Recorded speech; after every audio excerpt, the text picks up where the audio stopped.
conversation. So let's take pride, let's take emotion, let's take all that stuff out, and let's just think logically, okay? So when you think logically about the district manager opportunity, it's a double-edged sword. You are your own boss, you are an independent contractor, and you can have two things with it. One of two things, right?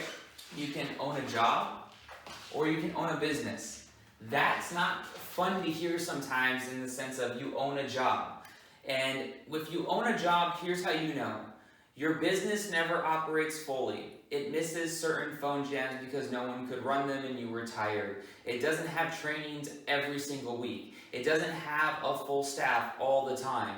You know, it misses certain activities throughout the structured week that we know all vector offices should run. We know that it's probably the best for the business to run it at this time. We know these things, but it didn't happen because, well, I'm human. Well, you know this. Well, you know that. And all those things are true. You are human, right? And if you treat it like a job, you aren't ever going to be able to operate your business fully because it's just not physically possible. You know, your human brain, my human brain, anybody's brain and body wouldn't be able to operate a whole business fully. You can't work 24/7, 7 days out of the week. It's way too hard on your body.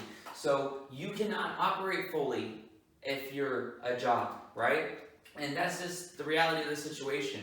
So you own a job or you own a business. And I'm going to show you how to do either one, but here's an easy way to own a job. To come with the attitude of, don't tell me what to do, this is my job, this is my business, this is my way. When someone is trying to help you and someone's trying to add value to your business, right?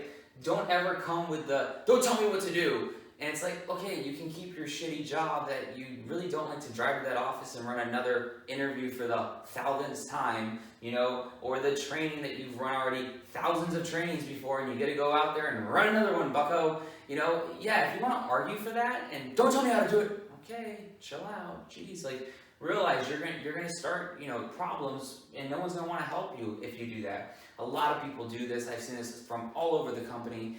So many people do that where don't tell me how to run my business, and they do it to their like region manager, and they do it to like people that are just like, why, like, grow, get rid of your pride, lose the, you know, get a good classy character, and just sometimes just maybe what they're saying is crazy, right? But it's okay to just say, oh, okay, and just be nice about it, right?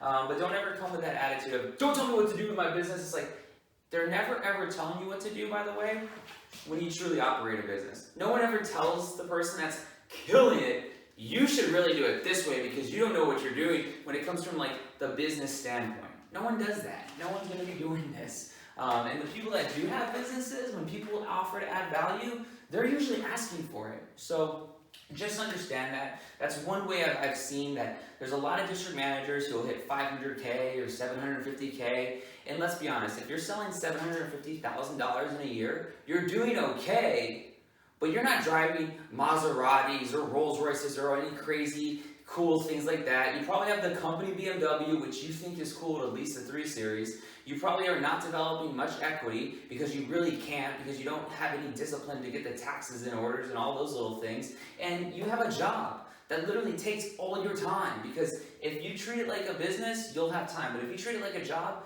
you'll never have time to learn taxes and developing equity and borrowing against equity and all those. You won't learn how to do that if you have a job. And so just know that. So let's talk about the business side of it real fast. In 2 steps, it's you have systems and you have structure, okay? When I ran the business from 2011 to 2013, I ran an office as an AM, you know, by title, but I ran it as if I was operating a business because the district manager at the time was very open to letting me do things. And he was on this side, right? He had a job, and I was trying to build it to see how it could operate as a business, right? And I'm blessed that he gave me free roams to do that and let me run all these interviews and run all these trainings. You're like, why wouldn't I let him do it? Well, you know, some managers don't even let their AMs run interviews sometimes. It's crazy. But just know that. So systems and structures. So I looked at the business, and this is what I've come up with. This is what I did from 2011 to 2017. I made color-coded Excel sheets, and I did it with all my staff that were my locked-in staff that I could trust and I could rely on, and I can say, if I put you on for an interview, you'll actually show up, right? And it's just no question about it, right? I always made color-coded schedules, and it was like a puzzle. you try to piece it all together to the big picture. This is your big picture. In Cutco, we know from 7 a.m. to 9 a.m. or 7 p.m. to 9 p.m. we get the best conversions and the best demos booked. We know that. We know that's the money time. So why in the world, any day out of the week, would you not have a phone jam happening? If demos drive your business and demos generate CPO, which pays everybody, right? Why would you not have a phone jam every single day, right? And then from that standpoint, why would you not have it at the practical hours every single day? I understand 7 to 9 a.m., oh my gosh, man, I gotta be there at 7 in the morning, and then I gotta be there from 7 to 9. Like, I have a life, bro. It's like, you're 18, shut the hell up. Like, you have to realize this is a hard thing to do because the normal people will never understand it, but you're gonna have to do it at some point. I had to do it for years. And this was my first one, by the way, that I always tried to delegate because it's the least skilled needed. Put a body in the office from 7 a.m. to 9 a.m. and have them learn how to high five and say, jump on the phone, keep going, you can do it. You got one? Great job, love that money. You can do that. That's not hard to teach somebody to do. And if you get newer kids that maybe can't handle a team meeting or a training yet, they're excited they have some sort of responsibility and they enjoy that, okay? So 7 to 9 a.m., 7 to 9 p.m., we had a phone jam every Monday through Friday, 7 a.m. to 9 a.m. to 7 p.m. to 9 p.m. It was Monday through Saturday, every one, right? Saturday we didn't do the evening one, and then Sundays we didn't do the morning one, right? Because Sunday was a blitz day. Sunday we all got there like at noon, and we went until 9 p.m., and we were doing PRs or demo calls. But that was what the structure was. That's the big picture. I did not attend every 7 to 9 a.m. phone jam. I only attended if somebody wasn't going to make it or somebody screwed up or what. Then I stepped in because our business never stopped because we were running a business. We didn't want to stop. 7 to 9 a.m. I only went if the person fell out or we had a redeem. But it was like for a day or two because we got a new rep that sold a trimmer that wanted to run a phone jam at this time, and we got them an office of the key to run it. Right? It wasn't a hard task. But there was always somebody in charge at the office at 7 a.m. motivating you to get up early, become a better person, and get in there and do something that generates income for you. And that's making demo calls. So 7 to 9 a.m., we were there, and we made it happen. And to this day, it doesn't stop. We always know that in a vector business, we run it as if it was like a McDonald's or a Chick-fil-A or whatever, right? And we run it and we know what works, right? We know that our weekends are the best time to recruit kids and to usually sell Cutco. So we can't take weekends off. We already know that. 7 to 9 a.m. on Saturday, we're there. We have to be there, right? And if we get our reps there from 7 to 9 a.m. to do a phone jam, they're going to have a killer Saturday. They're going to do really well. We know that. It's unfortunate because 7 to 9 a.m. on a Saturday, we would like to sleep in if we were normal. But we can't because our business just tends to operate where the weekends are where we generate most of our CPO, right? So 7 to 9 a.m. p.m., 2 interviews a day, 1 training a week, PR blitz, staff meeting, team meeting. These are the things that make the puzzle. And if you get really good at this and this starts to happen every day like clockwork and it's always going through, then you can add in the 3 advanced trainings and the 3 PCs. This took me I think 4 years till I finally got it to where it's actually like we actually get every rep through 3 ATs and every rep through 3 PCs. It's hard to do this and do this because remember, you're already delegating a lot and some people start to flake and things happen and you have a business to run. So these are the most important things you always have to make sure are happening. So 2 interviews a day. In the summer, I remember 2011, that summer I ran 3 interviews a day for 120 days straight because I had the best show percentage and I said, I'm going to do this for the team. Let's do this and let's have a good summer. And I remember that. It was summertime. In the summertime, we do 3 interviews a day, and fall and spring, you do 2 interviews a day. But we do 2 interviews a day. Even on Friday and Saturday, when we're supposed to have training, we have our training, and we still do 2 interviews a day. Granted, we have staff, so we can do that. Someone can run a training, and someone can run an interview. We do that. But we make sure our 2 interviews a day happen. When I was first starting, I always had another staff member to make sure that we were able to make this happen. Since 2013, when I opened, we have not had a training day and not had an interview on that day. Maybe no one showed to the interview, but we had an interview in the system, and we had a body, a soul, ready to run that interview. And that's a fact. 1 training a week. Sometimes we do 2 trainings a week, when we're in push weeks and stuff like that. But no matter what, we always have 1 training a week. PR blitzes on Sundays. We never went away with that. The whole system went away with that. A lot of Cutco went away with that because they were thinking, it's actually scheduled. It's going to be. They just wanted an easy way out. They want a shortcut. They own a job, but they want to act like they own a business, and that's why they make less than $250,000, and they get excited about a 3 Series BMW, and they live a low average life, right? They look good to their friend who's broke and doesn't have a job, but to the doctor friend who graduated and went to law school or went to doctoral school and went to all this hard shit, and then now 15 years later is doing really well, they look like a chump compared to that person, right? Because they don't want to work. That guy who went through doctoral school or they went to law school, they had to work all that way, then start their practice. Like they know what working's like, right? You have to work too if you want to own a business. So PR Blitz days, we don't miss those. We don't miss those because we know on Sundays, that's when kids are going to be answering their phones. Try to do a PR Blitz day on a Monday in the middle of the day.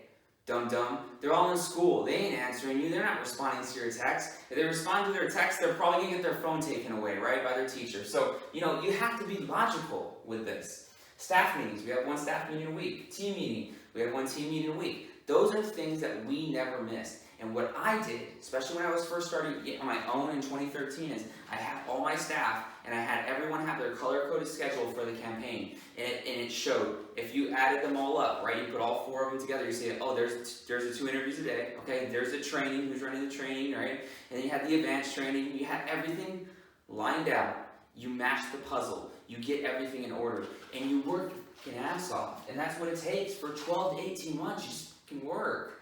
But if you quit, or if you get emotional, or if you start to say, well, I need this off, I need balance, okay, then maybe entrepreneurship, maybe becoming a business owner isn't really what you want. You're like the dog sitting on the nail.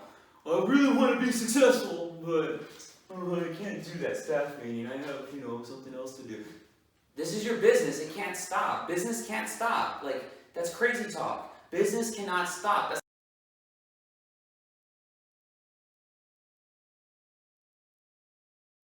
You're in a meeting and the person comes in the room. Some people come into the meeting and they add energy to the meeting.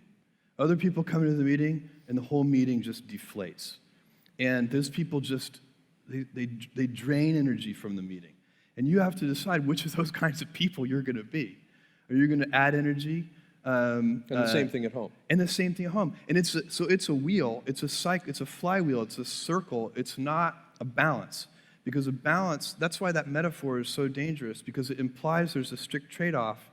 And you could be out of work, have all the time for your family in the world, but really depressed and demoralized about your work situation, and your family wouldn't want to be anywhere near you.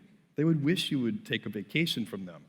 And so it's not about the number of hours, not primarily. I suppose if you went crazy with, 100 hours a week or something, yeah, that maybe there are limits, and they probably. But I've never had a problem, and I think it's because both sides of my life give me energy, and that's what I would recommend. And that's what I do recommend to interns and execs. It's like telling your heart to stop. It just can't happen. If it does, you die. Like, you have to realize that. And that's the love of entrepreneurship and business ownership. Not everybody can do it. They're weak-minded, and it just doesn't work for them. You have to make the decision, are you going to do it? Now, the reality is this. It's going to take probably 36 to 48 months. It's going to take 3 to 4 years, right? It's going to take around that much time to truly develop system, to launch enough people, have some go out, maybe some come back, to develop some people to become FSMs, maybe they go down the CSP route. Because let's be honest, CSPs, they don't want to do this. Like, this is too crazy for them. They're all about the, sell really hard for 1 month, save nothing, and just blow it all. Like, that's the average CSP. And they'll sell a lot for 1 month, and then they'll take another month off. They're all about vacation time and free time, right? And since Cutco is a great product that sells really good, and they give them a really high commission spread on their stuff, they can do that, and they can live average lives. But I don't see CSPs driving Ferraris and Lambos and living in mansions and doing all these crazy things. I see them taking vector vacations, vacations that Vector saves for, right? Because they're smart and they run a business and they save to reward their people, right? And that's what I see. But I don't see them really being super, super extravagant from an entrepreneurial sense because they don't want to do this. This is boring. This is not fun. This is tedious bullshit. This is not sexy. And it's required, and you have to do it. And it's going to take 36 to 48 months, and that's just the bottom line. And not many people want to do that. So when you outline your business, please write these things down and realize we must have these things happen every single freaking day throughout the business. Your business does not stop. Your business is a heart, and you are just part of the body that makes it keep going. You're like the brain to it all, right? Your business, this is the heart. And if you stop it because, oh, someone didn't show up for their 7 to 9 a.m. phone jam, I'm already 20 minutes away from the office, we'll just cancel it. Tell your heart to just cancel for the next hour. Let me know how your body feels. Like, don't be an idiot. Be a warrior, work your ass off, and give it 36 to 48 months of unconditional, just all-out work ethic. And then, in 60 months, let me know how your life is. It's going to be pretty neat when you have 10 a.m.s, your systems are built, people are excited with you, and you are getting to do what you want, when you want. And you incorporated structure into the game. I feel structure is the true key to success. You can get a reasonable amount of success by just winging it and just going as you feel. But I feel to reach the true heights, to reach the billions, the amount of stuff that comes along with this life, you've got to have a structured life. You've got to live a life of structure, and you can't stray from that. And that's what we've done. We've set training times, we've set schedules, and we've stuck to it, and I've responded really well.